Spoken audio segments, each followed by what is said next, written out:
So simple, like some simple action steps, because that's, I think, the foundation of a personal brand. Yeah. And then some quick little action steps maybe that you've taken that have helped you. The key is, if someone came up to me, I was at a conference last week, and someone came up to me, I listened to a webinar of yours on personal branding a few years ago, and one tip you gave me changed my business and my life. What is it?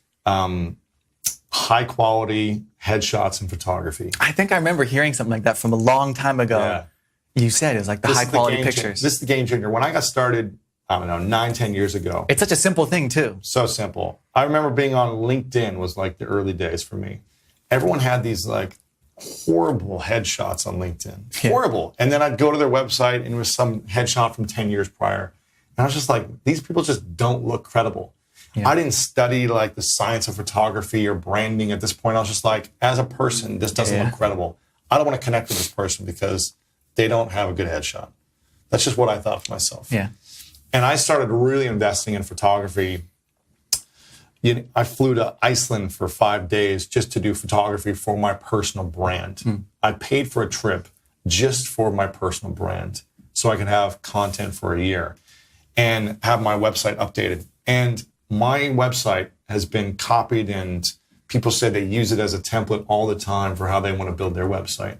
And for me, that's like the greatest thing. I'm like, cool. It starts to get old after a while. Yeah, but it's flattering when I'm like, okay, I'm doing something right, and they're using me as the example. Like you used to copy the Smarter Kid in class. Absolutely. And now everyone's copying. It's payback time. It's all good.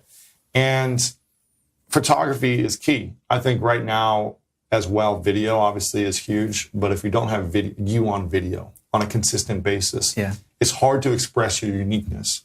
And that's through written form. And most people aren't good at writing. Yeah, but whatever is best for you. There's some guys that I follow on Instagram who their photos are average, but they're so witty that I'll read their stuff because they're a writer. They're a writer, They're a writer. I'm not a witty writer, right?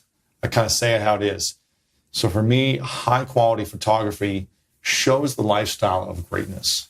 It shows the community that I want to attract. It's a reflection of your brand. It's a reflection of my brand and also just my life. Yeah. And I think that's a key. If you're not investing in high quality photography, I do it almost every month. I'll find someone who I think is a great photographer. We'll go do a shoot for a couple hours and I'll have content for the month. Yeah. And I think it's one of the things that helps continue to grow the brand and grow my audience and following and get me opportunities, you know. What I love is they're so simple. Simple stuff. It's like pictures, videos if you can do it as well, ideally. And then obviously design. You know, for me, design is everything. I focus on design a lot on my website. Everything is intentional. You got design in this room. Design, everything has got to be intentional to create an experience.